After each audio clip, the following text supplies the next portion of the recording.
hoy al mediodía, por eso suponía que... Sí, ayer tipo, creo que 8 o 9 de la noche ya estaba en la plataforma. Bueno, de todos modos, al tema también no lo tuvieron, ¿verdad? ¿No tuvieron teórico, puede ser? No, doctora, no tuvimos teórico de este tema. Bien, ¿y le subieron una clase grabada o todavía no? No, no nos subieron nada todavía.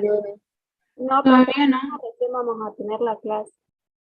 Mm, me parece que les van a subir una clase grabada. No sé si clase van a tener. No, O sea que, la doctora Marita dijo que mañana a las 9 íbamos a ver antidepresivos. ¿se las va a dar al final de la clase? Sí. Bien. O sea que no saben nada del tema, digamos. No. No. Bueno, tampoco hicieron por leer del libro. Sí, profe, leemos algo. ¿Algo leyeron? Sí, Bueno, profe, un poco. yo les explico. El caso está hecho como si ustedes ya hubiesen tenido el teórico y supieran el tema. Yo no les puedo dar un teórico, lo van a tener mañana el teórico. Así que bueno, yo les voy a ir explicando un poco, pero la idea de este espacio no es hacer un teórico, ¿sí? Así que, bueno, va a estar un poco complicado si no han leído el tema y si no tienen idea de nada, de nada, de nada.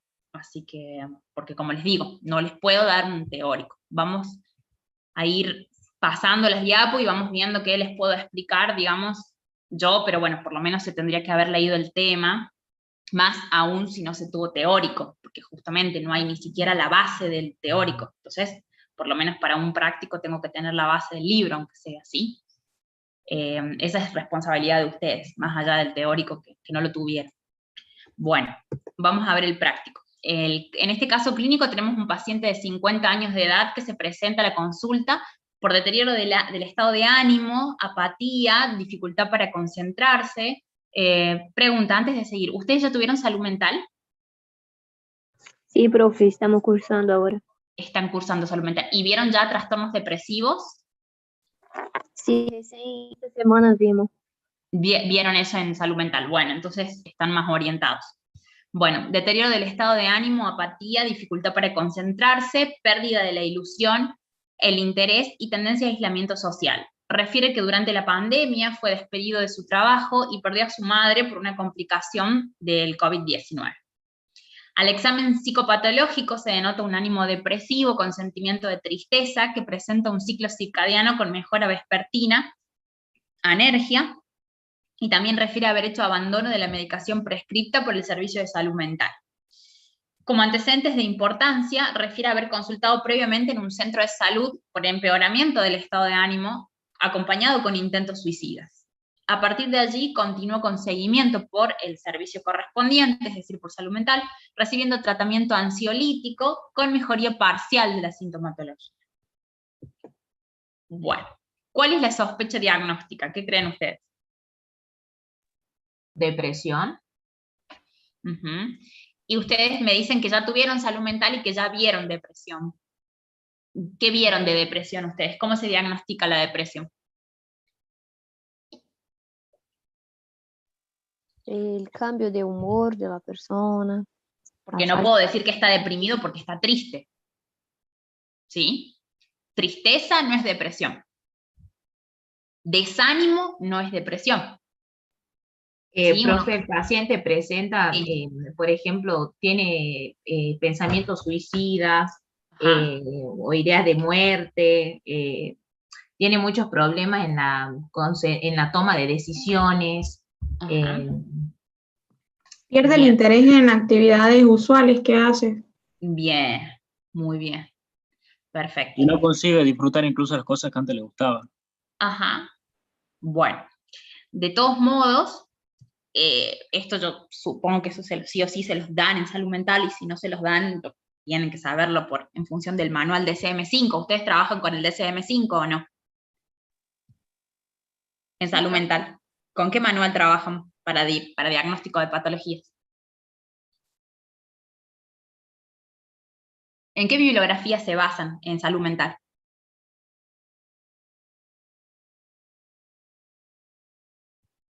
¿No tienen bibliografía de referencia en salud mental? No, solo un apunte que puso la profe en la plataforma. No, pero en salud mental.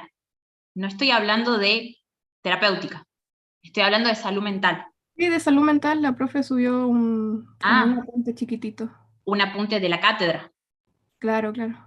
Bien, pero no les dan bibliografía de referencia. Profe, yo sí he escuchado que la profe nos daba la clasificación con ese del DSM, Bien, pero no pero les es habla. como que no. No les dio el manual, no les dijo bájense el manual, tengan el DSM-5, o este es el DSM-5, se los presento, no. No, profe. No.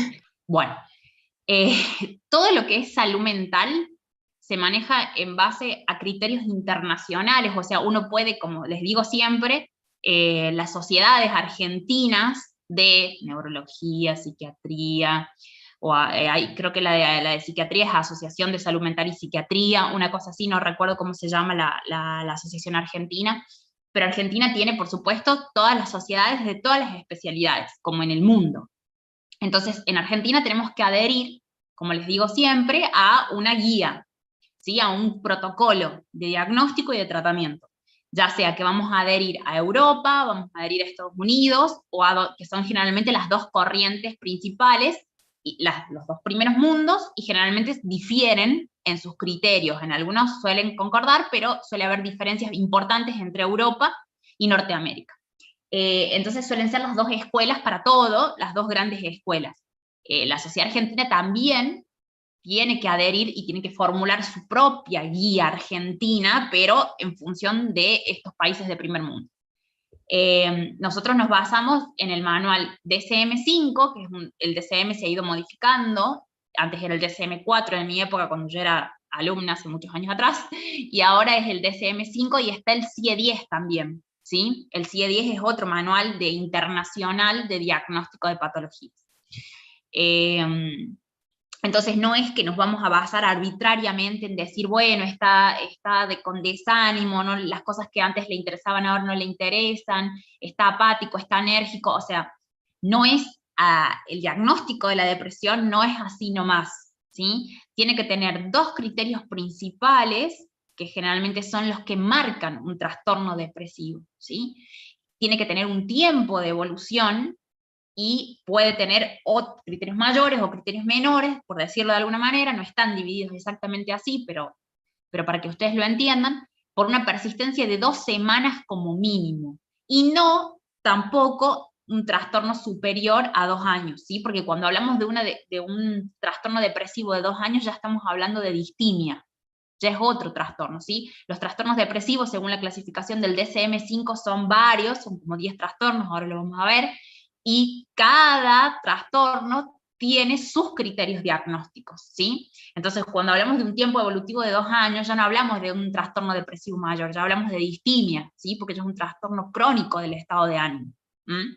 Entonces, cada trastorno tiene su diagnóstico en función de criterios. Los criterios son clínicos, el paciente los presenta, pero no puedo hacer el diagnóstico así nomás. Entonces acá dice, según la clasificación del DSM-5, por las manifestaciones clínicas que presenta, como pérdida del estado de ánimo, dificultad para concentrarse, pérdida del interés o la ilusión, tendencia al aislamiento social y antecedentes de importancia que definen la depresión mayor, es el estado crónico con la ideación suicida. Bueno, la ideación suicida es como la frutilla del postre que tiene este paciente, para yo darle el título sin dudar de depresión mayor, ¿sí? Pero de todos modos no es solo porque tenga ideación suicida, ¿sí? La ideación suicida no es lo único que hace al trastorno depresivo mayor. Entonces, estos son los trastornos depresivos según el DSM-5, y tenemos los trastornos de desregulación destructiva del estado de ánimo, el trastorno depresivo mayor, que puede ser un trastorno único, o puede ser un episodio recurrente, como en este caso, este ya es un episodio recurrente, el paciente ya presentó, no es la primera vez, ya tuvo ideaciones suicidas en el episodio anterior, y no fue tratado, estaba medicado con ansiolíticos, ¿sí? Entonces es un episodio recurrente. También tendremos que evaluar si es recurrente en realidad porque no se lo trató, pero bueno. Trastorno depresivo persistente, que es la distimia, que ahí hablamos de un tiempo de evolución de 2 años, trastorno disfórico premenstrual, que esto es algo muy frecuente en las mujeres, ¿sí? Yo he tenido alumnas con este trastorno tratadas con antidepresivos, trastornos depresivos inducidos por sustancias, lógicamente, trastorno depresivo debido a afecciones médicas, por ejemplo, el Parkinson. El Parkinson es una depresión orgánica, ¿sí? Porque es generada por todos los trastornos orgánicos que tiene en su fisiopatogenia la enfermedad de Parkinson. Otros trastornos depresivos no especificados, que son aquellos que no entran dentro de ninguna de las otras categorías, bueno, eso sería. Después tenemos los criterios clínicos de la depresión mayor, en los cuales tiene que tener 5 o más durante 2 semanas, ¿sí? Tiene que presentar la sintomatología con un cambio en el funcionamiento previo respecto a cuando el paciente tenía una vida normal, ¿sí? Y al menos, si no tiene 5 durante 2 semanas, al menos 1 y 2. Estos son los principales marcadores de depresión mayor. Estado de ánimo deprimido la mayor parte del día, y disminución importante del interés o placer por todas o casi todas las actividades la mayor parte del día, ¿sí? Bueno, después está la pérdida de peso o el aumento de peso, la pérdida de apetito, el insomnio, la hipersomnia, la agitación o el retraso psicomotor, porque pueden estar los dos en cualquiera de los dos extremos, la fatiga o pérdida de energía, que sería la anergia que tiene este paciente, sentimiento de inutilidad o culpabilidad excesiva, que puede llegar a ser delirante, disminución de la capacidad para pensar o concentrarse o tomar decisiones, y pensamiento de muerte recurrente, ¿sí? No solo miedo a morir, ideas suicidas recurrentes sin un plan determinado, o con un plan específico para ser llevado a cabo, o ya un intento concretado, ¿sí? Entonces, estos son los criterios que yo tengo que tener para decir, bueno, tiene 5 o más durante 2 semanas, con un cambio en su vida, en sus actividades de la vida diaria, es decir, con afectación de las actividades de la vida diaria. Lógicamente, miren lo que son los criterios. Si un paciente tiene 5 más de esto, es casi imposible que realice con normalidad las actividades de la vida diaria, ¿sí? Las ABD. O principalmente, si no, 1 y 2, que son los principales marcadores. Bueno, este es un algoritmo igual. Este es el algoritmo de la CIE-10, porque estos son los criterios diagnósticos del DSM-5, y este es el algoritmo de la CIE-10. Entonces dice, ha presentado uno de los siguientes síntomas de depresión al menos por 2 semanas. Ven los 2 primeros que son los más importantes. Estado de ánimo deprimido persistente, que el DSM-5 decía durante la mayor parte del día. Disminución marcada del interés o el placer, que es la anhedonía, la incapacidad de experimentar placer, en realizar actividades que antes disfrutaba. Esos son los 2 marcadores principales, ¿sí? O están esos, o están otros 5, o uno de esos más 4, ¿sí? Si no tiene esto, es muy poco probable que sea depresión, porque generalmente la depresión va comandada por esas dos manifestaciones. Y si tiene alguno de ellos durante 2 semanas, ahí se le agregan los otros trastornos que menciona el DSM-5. Tiene o tuvo la persona más de 2 síntomas siguientes al menos de 2 semanas. O sea, tiene que tener uno de los 2 marcadores principales según el CIE-10, y asociado a eso, por lo menos 2 o más, dice el CIE-10, de esta sintomatología, ¿sí?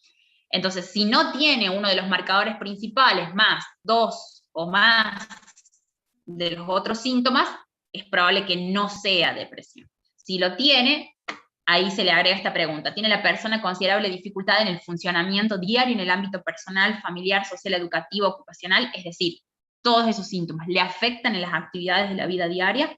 No, es probable que no sea depresión. Sí, se confirma el diagnóstico de depresión, o se considera, ¿sí? Entonces son las 2 formas de diagnosticarlo, es casi lo mismo, nada más que difieren por ahí cómo lo va guiando el CIE-10 y el DSM-5, pero tienen en cuenta la misma sintomatología. Bueno, después dice, explicar en forma breve cuáles son las teorías fisiopatológicas implicadas en el desarrollo de la depresión. ¿Alguien leyó eso?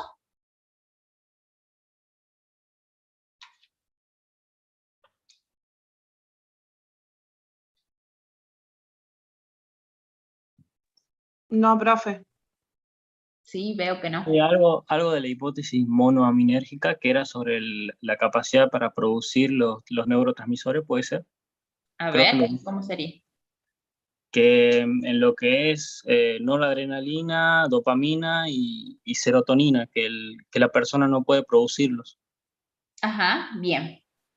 Bueno, perfecto. ¿Y han escuchado alguna otra teoría? Profe, ¿Profe? También de la genética, ¿Profe? doctora. Sí, Perdón. también Pero hay un eso, componente. Sí. eso no, o sea, yo me acuerdo que cuando nosotros cursamos salud mental, la profe nos había explicado que habían tipos de depresión y una era la que dijo recién mi compañero, que es una depresión tipo química, que la persona no puede producir Ujú. directamente los neurotransmisores, y las otras, que eran las más comunes, que eran Sí. las que estaban asociadas a las etapas de la vida o a los sucesos de vida que iba pasando la persona, y que habían, digamos, como problemas con los duelos. Era más una cuestión de salud mental Ujú. específica más que fisiológica. Bien. ¿Y cómo se tratan esos tipos de depresión? Esos últimos. Sí es cierto que se utiliza medicación, pero Ujú. también es como que se hace más hincapié en otras actividades. O sea, por ejemplo, el hobby del paciente más la terapia, sin duda alguna, que eso es esencial en ambos casos. Sí, sí. En realidad, si el paciente, o sea, la teoría monoaminérgica se aprobó porque cuando se puso el fármaco sin saber qué pasaba, qué tenía el paciente o qué le pasaba en realidad en contexto de un trastorno depresivo, el paciente mejoraba. Esa fue la manera en la que se descubre la teoría monoaminérgica. Se les coloca a los pacientes depresivos, se les inicia tratamiento farmacológico con fármacos antidepresivos inhibidores de la recaptación de monoaminas, general, ¿sí? No específicos sino inespecíficos, aumentando el tenor de monoaminas. Y cuando aumenta el tenor de monoaminas, el paciente mejora. ¿Sí? Entonces, así se descubre esa teoría fisiopatogénica. Por supuesto que hay un componente, está descrito un componente genético en un porcentaje de pacientes que están como genéticamente predispuestos ante un determinante social, ¿sí? No me sale ahora la palabra específica, pero cuando hay un determinante o el paciente se expone frente a una situación específica, más su predisposición genética, tiene esa predisposición a desarrollar depresión que quizás otro paciente u otra persona expuesto a la misma situación no desarrolla un proceso de depresión mayor, por ejemplo, ¿sí? O como dijiste, no todos tienen la misma capacidad de desenvolverse o de responder a los duelos de la misma manera. En eso puede tener que ver un componente genético, ¿sí? Que ya venga genéticamente determinado, y también hay un componente neuroquímico, que en realidad el componente neuroquímico se explica por la respuesta a los fármacos, porque si no, no se entiende la respuesta a los fármacos, ¿sí? Así se avalan estos fármacos para el tratamiento de la depresión, porque el paciente responde. Entonces ahí se empieza a estudiar, primero se hace como una prueba terapéutica, y cuando se ve la respuesta, ahí se empieza a estudiar, porque no hay un dosaje plasmático disminuido de monoaminas, ¿sí? No es que yo le haga un dosaje de serotoninemia o de concentración plasmática de adrenalina, noradrenalina y serotonina, y el paciente la tiene disminuida. No tiene disminución de las concentraciones plasmáticas, ¿sí? Tiene teóricamente disminución de la liberación de monoaminas en la hendidura sináptica, ¿sí? Por eso se evalúa con la respuesta a los fármacos, porque los fármacos no elevan las concentraciones de monoamina en sangre. Si yo hago un dosaje de los metabolitos de la serotonina o de la noradrenalina o de la dopamina en orina, no la tengo aumentada en contexto de un paciente que utiliza estos psicofármacos, ¿sí? Entonces, es muy compleja la fisiopatogenia de la depresión. Hay un componente genético que predispone a algunos pacientes a desarrollarla. No todos hacen trastornos depresivos frente a situaciones determinadas.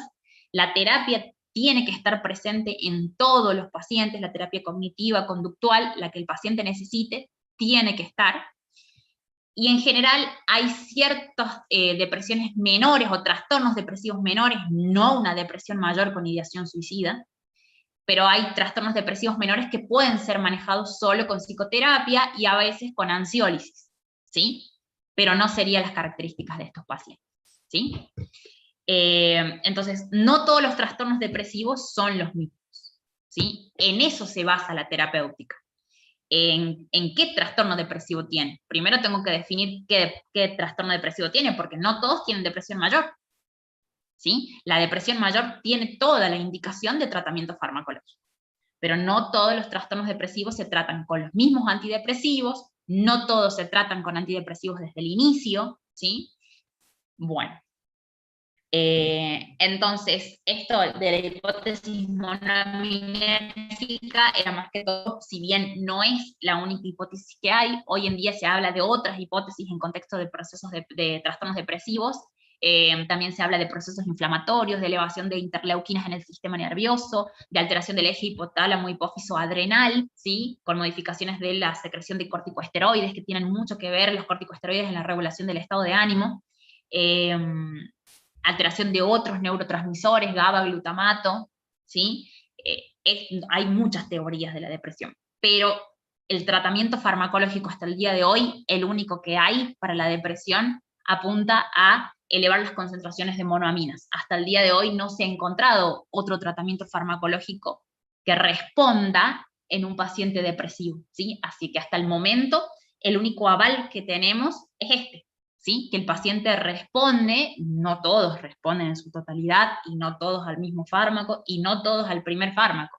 De hecho, se dice que el paciente con trastorno depresivo mayor, en un porcentaje importante de los casos, si mal no recuerdo, un 35%, no responden al primer fármaco, ¿sí? Y hay que llevar el primer fármaco a dosis máximas, rozando las reacciones adversas antes de cambiar de fármaco.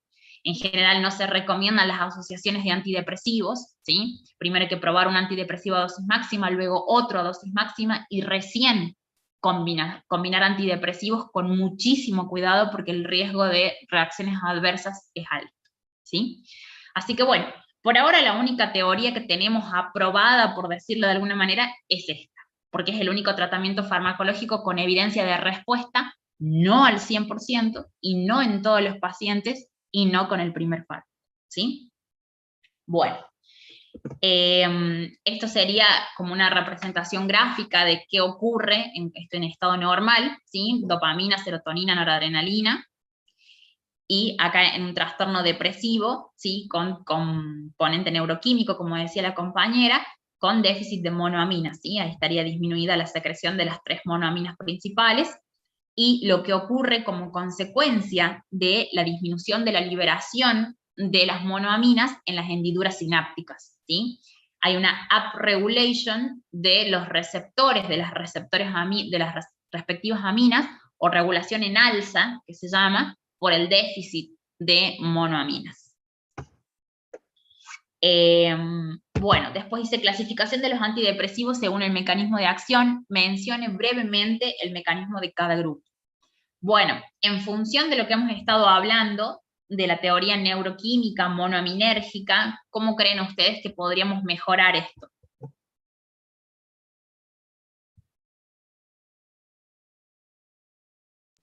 ¿Estimulando los receptores, profe?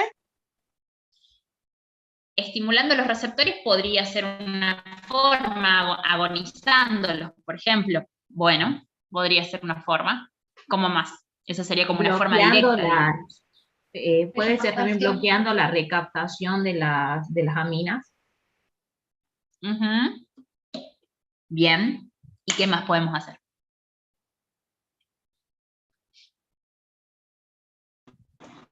Inhibidores de... Ay, se cortó, no escuché. Inhibidores de la MAO. ¿Y qué hace la MAO? Leí que la MAO era una enzima que degrada a las monoaminas. Ajá. Y hay un inhibidor de esa enzima, lo que hace que no se degrade la. Bien. ¿Ya ustedes IMAO no lo tendrían que saber ya? ¿No vimos IMAO ya? ¿En otro tema? ¿Qué tema vimos la clase pasada?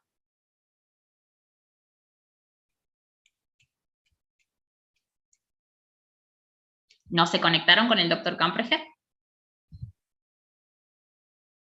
Sí, profe. Sí, profe, benzodiazepinas. Benzodiazepinas. Bien, ¿y en la anterior?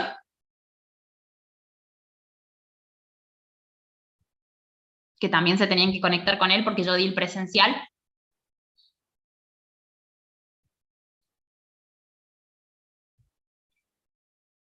Chicos, ¿no se acuerdan lo que vieron hace 2 semanas? Parkinson.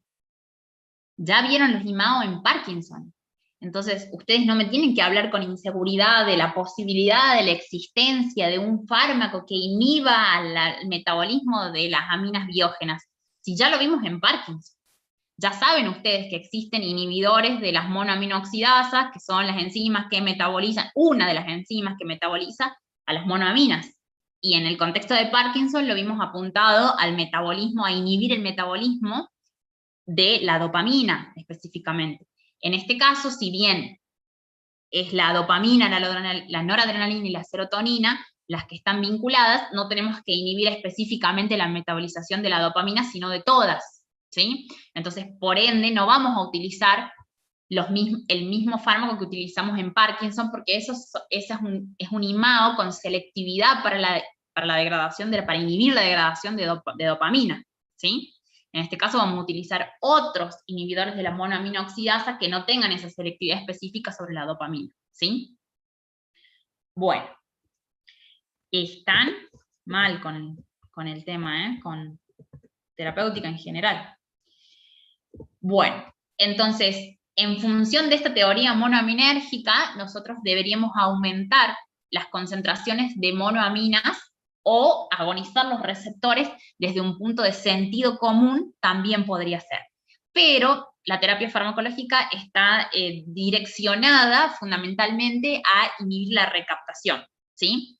Entonces, la mayoría de los fármacos antidepresivos son inhibidores de la recaptación de estas aminas biógenas que están disminuidas, pero no todos, ¿sí? Entonces, fundamentalmente, el punto blanco es bloquear esas bombas que recaptan la noradrenalina, la dopamina, la serotonina, para que no se recapte y aumente sus concentraciones en la hendidura sináptica. Ese sería el fundamento farmacológico. También podemos inhibir a las monoaminoxidasas para evitar que se metabolicen y se degraden, y eso también va a hacer que aumente en la hendidura sináptica, ¿sí?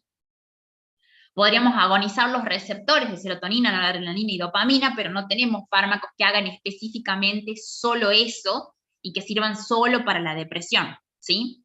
Lo que ocurre generalmente es que muchos de estos, que además de inhibir la recaptación de las monoaminas, también tienen acción sobre los receptores, sobre todo sobre los autorreceptores o prereceptores, ¿sí? Modificando la liberación de la misma amina desde el terminal presináptico, ¿sí?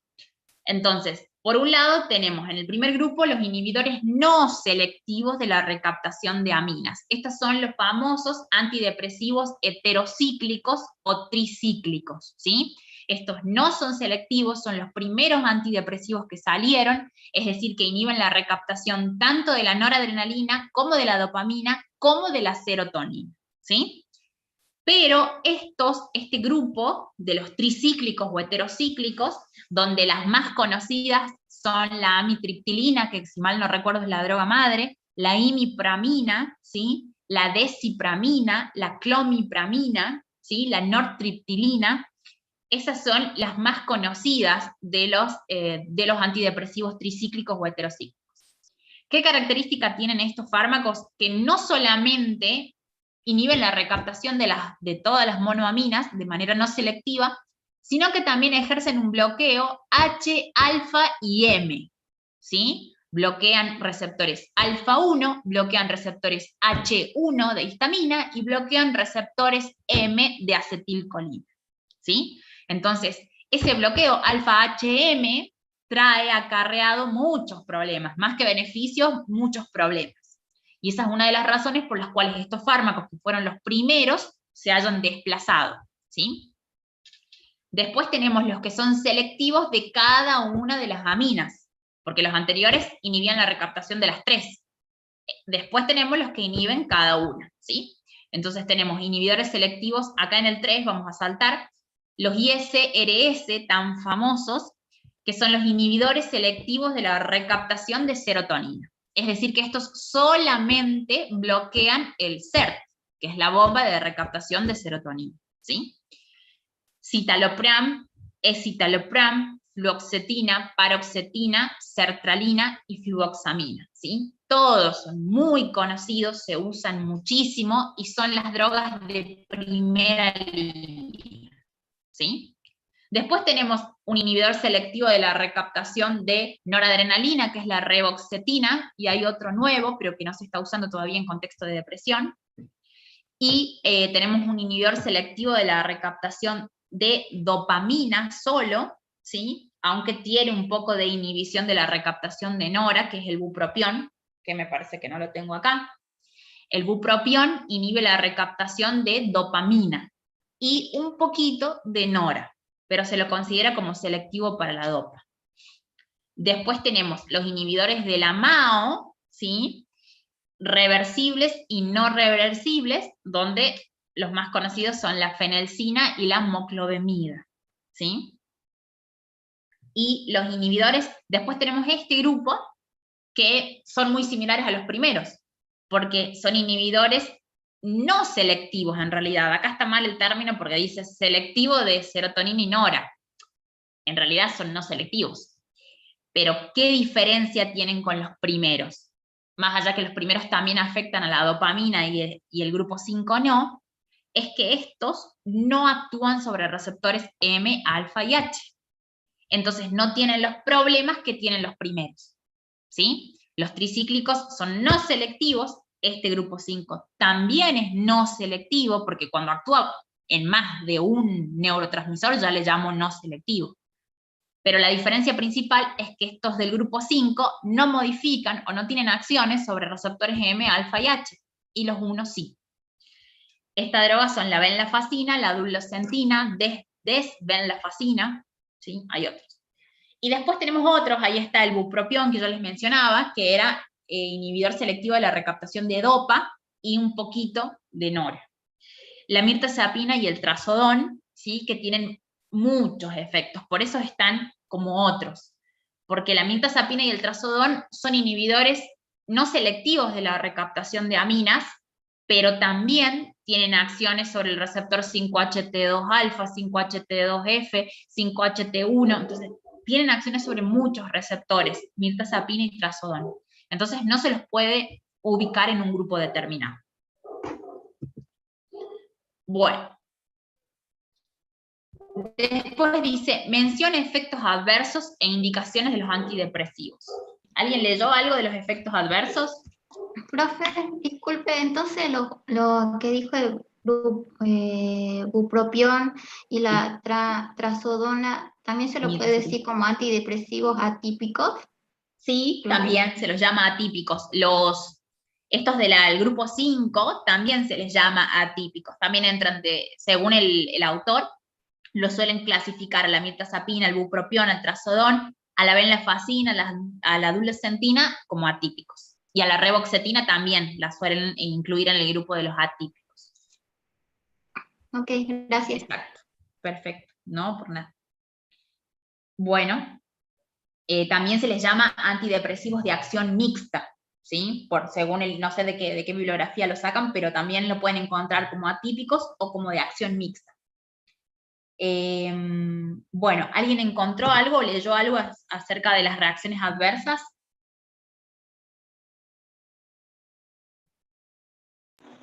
Profe, yo puse algunas. A ver. Sedación, somnolencia, temblor, confusión, aumento de peso, náuseas y desvanecimientos. Bien. Y de las indicaciones puse los cuadros psiquiátricos, que serían depresión, ansiedad, bipolaridad, el trastorno, ¿cómo era? Obsesivo compulsivo, anorexia, apnea del sueño y neuralgias, ¿no? Sí. Neuralgias, bien, para el dolor neuropático. ¿Profe? Sí. Sí. Yo aquí tengo como una duda, o sea, me viene a una duda. Sí. Por ejemplo, acá no sucedería lo mismo que pasa con las benzodiazepinas, dependiendo de cuántas dosis es la que el paciente está consumiendo, es el efecto adverso. No, los efectos adversos de los antidepresivos no son dosis dependientes. No. Ah, bien, No van a tiene depender que ver. exclusivamente, digamos, de la fisiología del paciente. No van a depender de la dosis que yo le esté No. dando. Exacto, no dependen de la dosis, depende digamos, de la tolerancia del paciente al fármaco, de la capacidad de tolerar, de las patologías de base que pueda tener, de que tenga todos sus sistemas fisiológicos en condiciones o no. Obviamente que eso va a determinar que uno use o no, según el metabolismo o la farmacocinética de los fármacos. Obviamente que ustedes tienen que saber cuando un fármaco es hepatotóxico, cuando un fármaco es nefrotóxico, y en función de eso, a qué paciente sí, a qué paciente no le van a administrar. Muchos de estos antidepresivos tienen metabolismo en el citocromo P450, sobre todo los inhibidores selectivos de la recaptación de serotonina. Entonces, eso no es una contraindicación, pero tienen que ver qué otros fármacos, muchas veces estos pacientes son polimedicados. Entonces tienen que tener cuidado y ver qué otros fármacos se están administrando, porque no hagan interacciones farmacocinéticas a nivel del metabolismo, por ejemplo, que puedan prolongar o aumentar la biodisponibilidad de uno u otro fármaco. Eso por un lado. Después, por el otro lado, obviamente, ver el grado de reserva hepática que tenga el paciente, en qué condición está su función hepática. Eso lo puede predisponer a ser más lábil, por decirlo de alguna manera, al desarrollo de reacciones adversas, pero no tiene que ver con la dosis. Bien, gracias, profe. Sino la respuesta individual de cada paciente, como en todo fármaco, digamos. Como todo fármaco que no es dosis dependiente, ya dependerá de la fisiología de ese paciente, de su tolerancia o no al fármaco, de su susceptibilidad individual, digamos. Bien, gracias. Bueno, no, de nada. En cuanto a los efectos adversos, en realidad los tienen que clasificar en función del grupo de fármacos. Si bien comparten reacciones adversas, no todos los antidepresivos dan las mismas reacciones adversas o no con la misma frecuencia, ¿sí? Si bien pueden compartir reacciones adversas, es muy característico las reacciones adversas de los tricíclicos y la razón por la cual se los ha sacado de ser fármacos de primera línea. Todos los fármacos inhibidores de la recaptación de aminas, todo aquel fármaco que modifique o module la recaptación de aminas, tiene igual capacidad de mejorar un trastorno depresivo, ¿sí? La eficacia del fármaco no tiene que ver con la amina que recapte, ¿sí? No son más eficaces los inhibidores selectivos de la recaptación de serotonina que los tricíclicos, ni los atípicos que inhiben la recaptación de serotonina y nora sin modificar los otros tres receptores. Ninguno de los tres grupos, por decirlo, dentro de los que son inhibidores de la recaptación, es mejor uno que otro. Hablando de los que actúan sobre serotonina y noradrenalina o serotonina sola. Lo que modifica la elección del fármaco es las reacciones adversas, ¿sí? Antes, cuando no existían los selectivos de la recaptación de serotonina, no quedaba otra que utilizar los tricíclicos y bancar de alguna manera las reacciones adversas que el paciente pudiera tener, o si no pueden ser toleradas las reacciones adversas porque tienen patologías que lo contraindican o porque desarrolla reacciones adversas severas, suspenderlo, ¿sí? Pero después, con la aparición de los inhibidores selectivos de la recaptación de serotonina, los tricíclicos fueron meramente desplazados para el tratamiento de la depresión puntualmente, porque los otros tienen un perfil de seguridad mucho más grande y mucho menos desarrollo de reacciones adversas, ¿sí? Sobre todo si se hace monoterapia. Ya cuando vamos a combinar, ahí ya obviamente ya no estamos hablando del mismo perfil de seguridad. Por otro lado, los atípicos, como la venlafaxina, la duloxetina, también tienen un buen perfil de seguridad porque no modifican los receptores HM y alfa, que son los que habíamos hablado al principio. En general es eso lo que les da, sobre todo, el potencial tóxico. Bueno, estos serían los efectos adversos así mezclados: sedación, distonías, intolerancia gastrointestinal, ardor epigástrico, aumento de peso, aumento de los niveles de prolactina, fotosensibilidad, viraje maníaco, constipación, leucopenia, episodios psicóticos, impotencia, efecto paradojal, fallas amnésicas, eosinofilia, temblor, sabor metálico o ácido, sequedad de boca, retención urinaria, estreñimiento, visión borrosa, desorientación, delirio, alucinaciones, palpitaciones, taquicardias o arritmias, hipotensión postural, disminución de la libido con los inhibidores selectivos o disfunción sexual, el síndrome serotoninérgico en los ISRS y el síndrome tiramínico en los IMAO. ¿Sí? Esos dos síndromes los van a tener que leer bien y aprender bien, porque son siempre preguntas de examen, ¿sí? Al igual que el neuroléptico maligno, son los 3 grandes síndromes que son reacciones adversas de los psicofármacos, ¿sí? El neuroléptico maligno lo vimos en Parkinson y lo vemos con antipsicóticos. El síndrome serotoninérgico y el tiramínico lo vemos acá. Estas reacciones adversas, sequedad de boca, retención urinaria, estreñimiento, visión borrosa, desorientación, delirios y alucinaciones, palpitaciones, taquicardias, arritmias e hipotensión postural, son todas debidos a, son fundamentalmente de los tricíclicos y son debidos al bloqueo H, M y alfa, como se habrán dado cuenta, ¿sí? Entonces, si tiene sequedad de boca es un efecto antimuscarínico, la retención urinaria es un efecto antimuscarínico, el estreñimiento antimuscarínico, la visión borrosa antimuscarínico, ¿sí? Las palpitaciones y la taquicardia y arritmias es en parte un efecto antimuscarínico, pero también es debido al aumento de la liberación de las catecolaminas, ¿sí? Porque si yo estoy inhibiendo la recaptación de aminas de manera no selectiva, estoy aumentando la disponibilidad de noradrenalina para que actúe sobre sus receptores beta-1 cardíacos, ¿sí? Entonces, lo predispongo al paciente a desarrollar cualquier tipo de arritmia, a tener palpitaciones o a tener taquicardia sinusal y por ende palpitaciones, ¿sí? Recuerden que las palpitaciones son la manifestación o el síntoma de la arritmia, de la taquicardia. Entonces, en la parte de cardiovascular, es un doble efecto, ¿sí? Por un lado, el aumento de la liberación de las aminas, y por otro lado, el bloqueo de la acetilcolina en el nodo sinusal, ¿sí? No tengo la acción vagal de la acetilcolina para actuar sobre todo en el nodo sinusal y en el aurículo ventricular, que es el que ejerce la función de freno ahí, ¿sí? Bueno, la hipotensión postural tiene que ver con el bloqueo alfa, ¿sí? Recuerden que dijimos que bloqueaba los efectos, el alfa 1, el H1 y los M, ¿sí? Entonces la hipotensión postural es por eso, es por el bloqueo alfa 1. Y a su vez esa vasodilatación por bloqueo alfa 1 también me predispone a taquicardia refleja. Los delirios, alucinaciones, desorientación pueden ser efectos del bloqueo de los diferentes receptores, de cualquiera de los receptores, de los alfa, de los H. También tenemos el aumento de peso, ¿sí? Recuerden que la histamina tiene que ver con el control de la saciedad. Entonces, como tengo bloqueado el control de la saciedad, tienen hambre permanentemente y generan aumento de peso, ¿sí? Ese lo tengo acá. Bueno, después hay reacciones adversas puntuales, pero todo este grupo de reacciones adversas es debido al bloqueo de receptores H, alfa y M.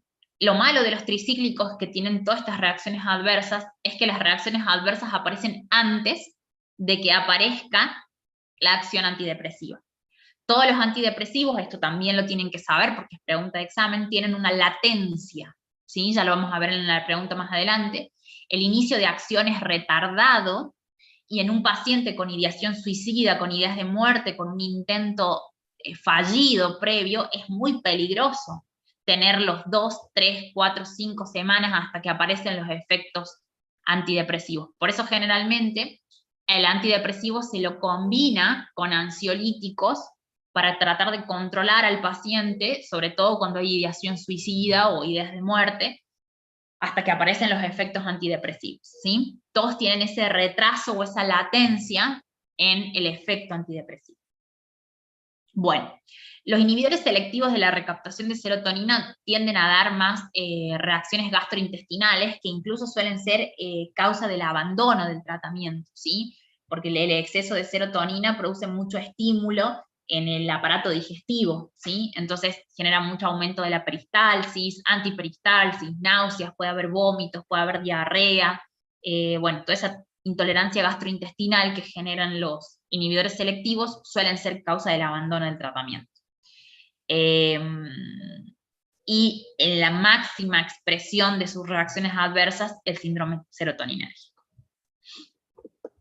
Bueno, las indicaciones, como verán, no solamente están indicados en la depresión mayor, sino en todos los trastornos depresivos, y eso no lo tienen que saber ahora, pero hay preferencias de un antidepresivo para un trastorno sobre otro, ¿sí? Hay antidepresivos que son muy sedativos, entonces se los prefiere cuando el paciente tiene mucha excitación psicomotriz, ¿sí?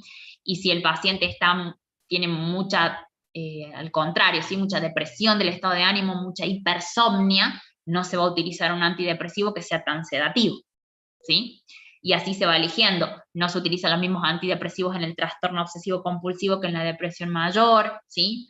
En la bulimia, que en, no sé, que en la depresión mayor, insisto, en la deshabituación tabáquica, que no está acá, ¿sí? Entonces, cada uno tiene su preferencia de antidepresivo.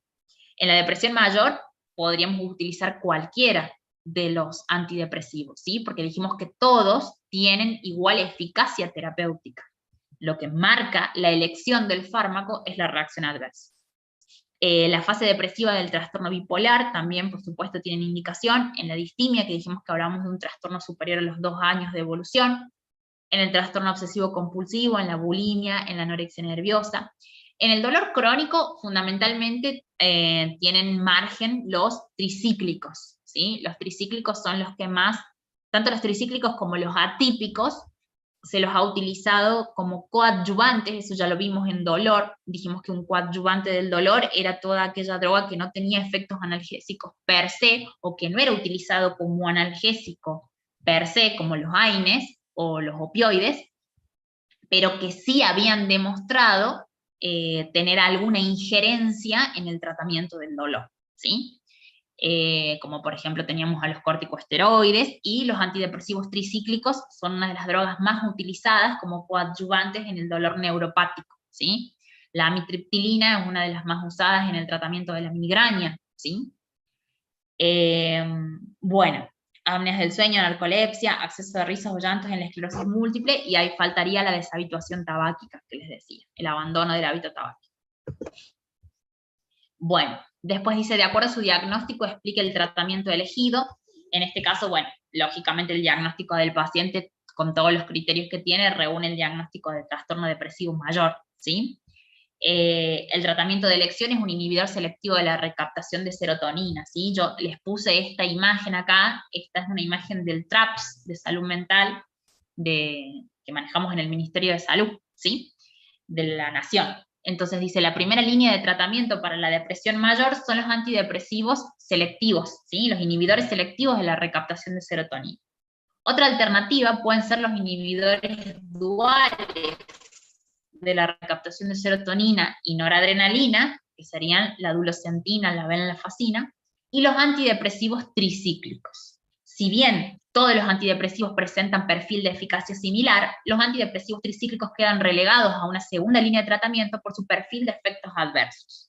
La principal ventaja de los inhibidores selectivos de la recaptación de serotonina es la menor incidencia de efectos anticolinérgicos y la ausencia de cardiotoxicidad severa. Claro, si estamos diciendo que aumentan la liberación o la disponibilidad de aminas biógenas y encima ejerce efecto de bloqueo muscarínico en el corazón, dijimos que lo predisponía a las arritmias, a las taquicardias y a las palpitaciones. Y esto es muy mal tolerado en un paciente con una cardiopatía previa. En un paciente con una cardiopatía isquémica no es capaz de soportar ese aumento de la demanda, ¿sí?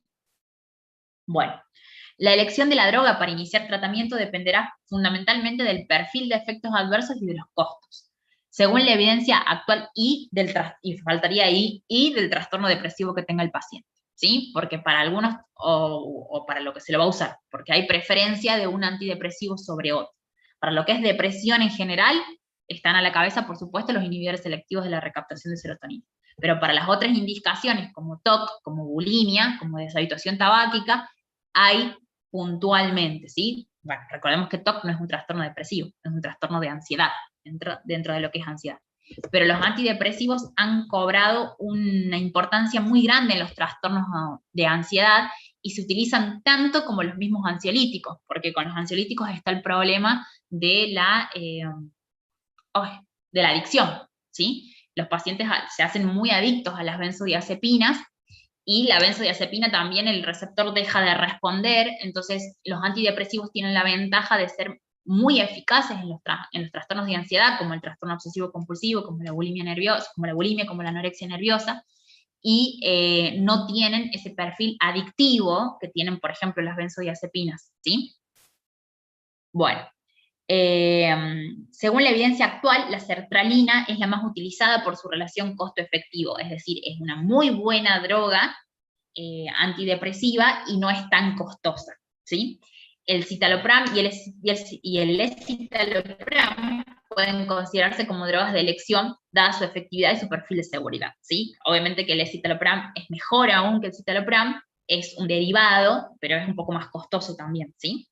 Pero son las drogas de mayor elección, por lo menos acá en Argentina. ¿Cuánto tiempo tarda en iniciar el efecto de los antidepresivos y a qué se debe? ¿Alguien leyó eso del retardo de la latencia y por qué? Profe, eu li algo que falava que demorava 3 a 4 semanas, porque esses medicamentos, eles vão fazer uma recomposição nos neurotransmissores, e isso demora mais tempo. ¿Cómo? ¿Me podrías repetir la última parte? É como vai ajudar a recompor os neurotransmissores. Ajá. E aí, por Bueno. isso, é um processo mais demorado. Bien. ¿Alguien leyó otra cosa? ¿No? Bueno, eso les cuento que también es pregunta de examen. ¿Sí? La latencia de los antidepresivos y el porqué de la latencia de los antidepresivos. Hay varias teorías. El inicio del efecto se observa dentro de las primeras 2 a 4 semanas, podemos encontrar 5 también, debido a que al inhibir al autorreceptor presináptico, ahí le vamos a poner una imagen, aumenta su concentración en la hendidura sináptica, lo que se traduce en una desensibilización de los mismos hacia sus respectivos neurotransmisores y dejan salir más neurotransmisores. A ver, ¿qué es lo que pasa? Cuando yo empiezo a usar, esto es una teoría, ¿no? Cuando yo empiezo a utilizar el inhibidor de la recaptación, ya sea selectivo o no selectivo, cualquiera de los inhibidores de las bombas de recaptación, en una primera instancia, acá se bloquea la bomba de recaptación, ¿y qué pasa? Al bloquearse la bomba de recaptación, aumentan las concentraciones del neurotransmisor en la hendidura sináptica, ¿sí? Ese aumento de las concentraciones en la hendidura sináptica primero genera una acción sobre los autorreceptores o prereceptores, ¿sí? Recuerden que los autorreceptores o prereceptores son todos los que están en el del lado presináptico, ¿sí? Entonces, primero actúan sobre los autorreceptores o los prereceptores, que son los que le ponen el freno a la liberación de la monoamina, ¿sí? Entonces, al agonizar esos receptores en una primera instancia, se autoponen un freno en la liberación de la amina, ¿sí?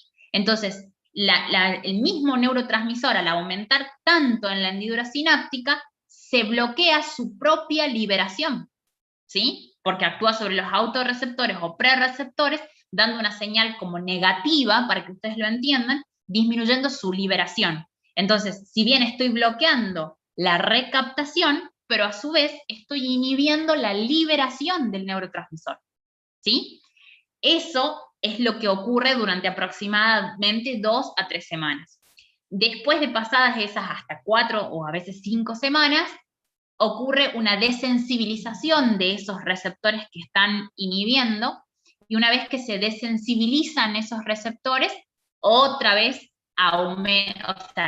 quedaría solamente el bloqueo en la recaptación como efecto. Entonces ahí sí ya aumenta realmente el tenor del neurotransmisor en la hendidura sináptica, ¿se entiende? Es decir, primero bloquean la bomba de recaptación, aumenta el neurotransmisor en la hendidura sináptica, pero lo primero que hace al aumentar es actuar sobre los prereceptores o autorreceptores que son reguladores, bloqueando su propia secreción, ¿sí? Entonces es como que se antagoniza el efecto, porque inhibe la bomba de recaptación para que haya más en la hendidura, pero a su vez está inhibiendo el propio receptor que regula la liberación y hace que la liberación disminuya.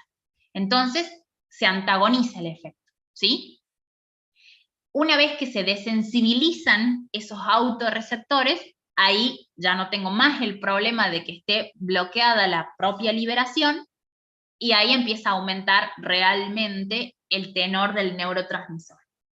Y a su vez, ocurre una downregulation de receptores, ¿sí? Y esa downregulation de receptores postsinápticos son las que dan digamos, el punto final para que empiece el efecto antidepresivo, ¿sí? Es complejo, lo tienen que leer y releer a esto para entenderlo. Hay varias teorías, ¿sí? Pero esta sería la teoría de desensibilización de los receptores, ¿estamos? En el caso que los... Sí. Entonces, por eso también se da los ansiolíticos. Claro, ¿sí? Ese periodo de latencia. Claro, es para que el paciente aguante durante ese... A ver, démenme un segundito, que voy a cerrar una puerta porque hay un viento terrible. Ahí seguimos.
Listo.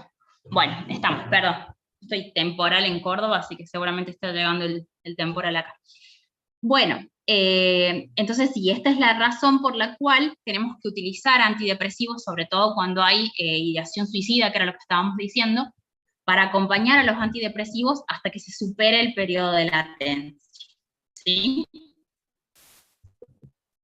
Bueno. En la segunda parte del caso, el mismo paciente acude al servicio de urgencias traído por su familia, y en la exploración realizada por el médico de guardia se evidencia la presencia de una serie de signos de sintomatología: agitación y taquicardia, hipertermia y diaforesis, rigidez y mioclonías, midriasis y confusión. Teniendo en cuenta los antecedentes del paciente, ¿cuál es su sospecha diagnóstica? ¿Alguien puso algo? ¿Puede ser, profe, una sobredosis? ¿Una sobredosis de qué? De medicación, o sea, de que este paciente haya tenido otro intento de suicidio. Que se intente suicidar con la propia medicación, con los antidepresivos. Sí. Claro, puede ser, pero yo tengo que definir el trastorno de otra manera. Sí, puede ser una sobredosis, pero no es una simple sobredosis. Tiene un diagnóstico puntual.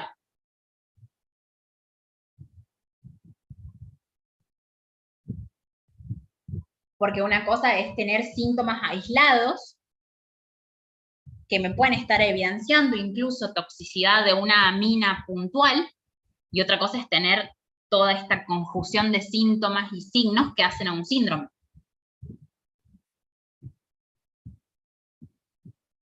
¿Sí? Entonces, si hubieran leído el tema, sabrían que el paciente tiene un síndrome serotoninérgico.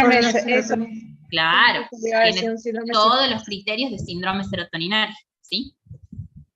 Entonces, sospechamos de síndrome serotoninérgico. La causa más frecuente es el intento de suicidio, que es lo que estábamos diciendo, por tomar la propia medicación, o combinar fármacos antidepresivos, como los inhibidores selectivos de recaptación de serotonina, con IMAO. También hay otras combinaciones con tramadol, por ejemplo, que el tramadol, si bien es un opiáceo, o un opioide, como le quieren llamar, además de su acción opioidea, tiene inhibición de la recaptación de serotonina. Entonces, al combinar, por ejemplo, tramadol, si no sé, por ejemplo, que el paciente toma inhibidores selectivos de la recaptación de serotonina y le doy tramadol porque consulta por dolor, por alguna causa en particular, puedo desencadenarle, ante el desconocimiento quizás, o de las reacciones adversas, o del consumo del fármaco, le puedo originar iatrogénicamente yo un síndrome serotoninérgico, ¿sí? El paciente puede experimentar toxicidad por serotonina en diferentes escalones, ¿sí? no en todos los pacientes tiene el síndrome serotoninérgico plenamente conformado como lo tiene este paciente, ¿sí? Con criterios de gravedad, ¿sí? El paciente puede ir presentando progresivamente, o bueno, ustedes detectarlo con cierta sintomatología de toxicidad serotoninérgica, pero no con todo el síndrome instaurado, ¿sí? Acá están los criterios que se utilizan, los criterios de Hunter, que se utilizan para diagnosticar la toxicidad por serotonina o el síndrome serotoninérgico, ¿sí? Entonces dice, aquellos pacientes que consuman un agente serotoninérgico y presenten al menos uno de los siguientes criterios, ¿sí? Entonces, tener el antecedente del consumo del agente serotoninérgico más que presente clonus espontáneo. La presencia de clonus espontáneo es un diagnóstico de severidad, es un marcador de máxima toxicidad por serotonina, ¿sí? Ahora bien, puede no tener clonus espontáneo, pero puede tener clonus inducible, más agitación y diaforesis, clonus ocular más agitación o diaforesis, puede tener temblor e hiperreflexia, ¿sí? O puede tener hipertonía e hipertermia, más el clonus ocular o inducible, ¿sí? Entonces, el antecedente del consumo más alguno de estos. Y acá tenemos el algoritmo, este otro algoritmo que dice, perdón, se me fue.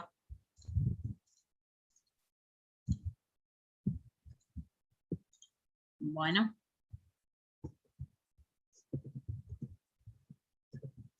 Acá está. Bueno, clonus espontáneo, que dijimos que era el marcador de máxima toxicidad. Si el paciente tiene clonus espontáneo, toxicidad severa por serotonina, ¿sí? Sin duda. Si el paciente no tiene clonus espontáneo, tenemos que buscarlo al clonus y ver si no tiene clonus ocular o no tiene un clonus inducible o inducido, ¿sí? Si el paciente tiene el clonus inducido u ocular, debo ver si se acompaña de agitación, diaforesis, hipertonía o hipertermia, ¿sí? Si se acompaña de alguno de estos, concluyo que está con un síndrome serotoninérgico. Si no tiene clonus espontáneo, ni clonus inducido, ni agitación, ni diaforesis, ni hipertermia, ni hipertonía, debo ver si tiene temblor e hiperreflexia. En el caso que solo tenga temblor e hiperreflexia, pero ninguno de los anteriores, estamos hablando de una toxicidad leve o no significativa por serotonina, ¿sí? No quiere decir que no la tiene, pero es leve o no significativa.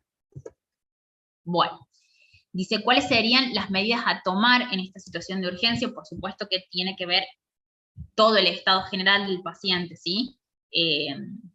Hay que ver qué grado puede tener incluso un grado severo de deterioro del estado de conciencia, hay que definir en dónde se interna para tratar el cuadro de toxicidad, pero en general las medidas son, por supuesto, como en toda intoxicación o en todo cuadro de toxicidad, la suspensión del medicamento, hidratarlo para favorecer la eliminación del tóxico y mantener una buena diuresis entre 50 y 100 mililitros hora.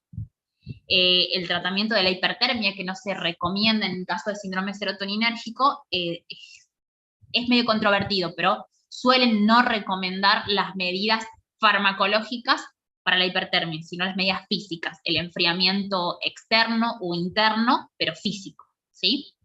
El tratamiento de la rigidez se hace con benzodiazepinas y vienen otros fármacos que son los bloqueantes cálcicos específicos para la rigidez, no los bloqueantes cálcicos de la hipertensión. Y el tratamiento de la ansiedad, si el paciente tiene excitación psicomotriz y ansiedad, también más aún el uso de benzodiazepinas. Bueno, eso sería un poco el tratamiento de, bueno, y ese mensaje nos pusieron los chicos para concluir. Bueno, este era un práctico cortito porque es un solo tema. ¿Alguna duda? Supongo que muchas, pero ¿algo puntual? Profe. Sí. No tiene mucho que ver con depresión en ancianos, pero en el caso de la depresión no en las embarazadas, ¿cómo se dice? Las mujeres que acaban de tener al bebé. Espera. Sí, hay también una alteración de la producción de las hormonas. Sí, pasa que en el embarazo y en el puerperio hay todo un cambio hormonal, ¿sí? Los famosos cambios fisiológicos del embarazo, que eso ya, no sé si han visto obstetricia, pero si no lo han visto ya lo van a ver, los cambios fisiológicos del embarazo son muy amplios y tienen mucho compromiso endocrinológico, ¿sí? Muchas modificaciones endocrinológicas. y ahí se ve afectada, digamos, las aminas también, pero no hay un componente primario sobre las aminas, ¿sí? Sino que hay todo un componente endocrinológico mixto, ¿sí? No es esto puntualmente. De hecho, creo que la depresión puerperal, a menos que sea severa, no se trata con químicos, porque además, con fármacos, porque además generalmente están lactando, y estos fármacos no se pueden utilizar en la lactancia. A menos, o sea, se pueden utilizar, no son contraindicación absoluta, ¿sí? Pero si se pueden evitar, se evitan, ¿sí? Y sí, no son potencialmente tóxicos en el feto, pero aumentar las aminas biógenas no es favorable. Perdón, en el feto, no, en el recién nacido. Claro, profe, entonces a la puérpera le podría, o sea, si quiere, puede hacer una reposición, ¿cómo se dice? Artificial de estas hormonas en el caso de que no pueda tomar la medicación. No, en general no. En general para la depresión puerperal no se hace tratamiento farmacológico, excepto que sea muy severa, ¿sí? ¿Se pueden utilizar estos fármacos? Sí, se utilizan porque, a ver, si la depresión es muy severa y lo que predomina siempre es la vida de la madre, más allá de que vamos a conservar al niño, si hay que suspender la lactancia, se suspenderá la lactancia para tratar farmacológicamente a la madre. Obviamente que si me escucha un pediatra me mata, pero la verdad es esa, ¿sí? En general, la depresión puerperal no se trata con fármacos, ¿sí? Excepto que sea muy grave y ponga en riesgo la vida de la madre, ahí sí, ¿sí? Y bueno, si hay que suspender la lactancia, se suspende. Pero no están contraindicados formalmente, pero sí, tampoco son favorables para el recién nacido. Bueno, profe, gracias. No, por nada. Bueno. ¿Hemos concluido? ¿Alguna otra duda?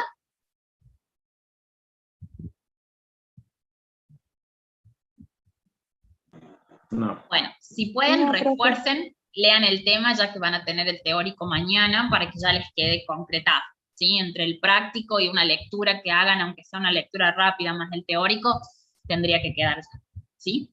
Nos vemos en la próxima clase. Bueno, profe, muchas gracias.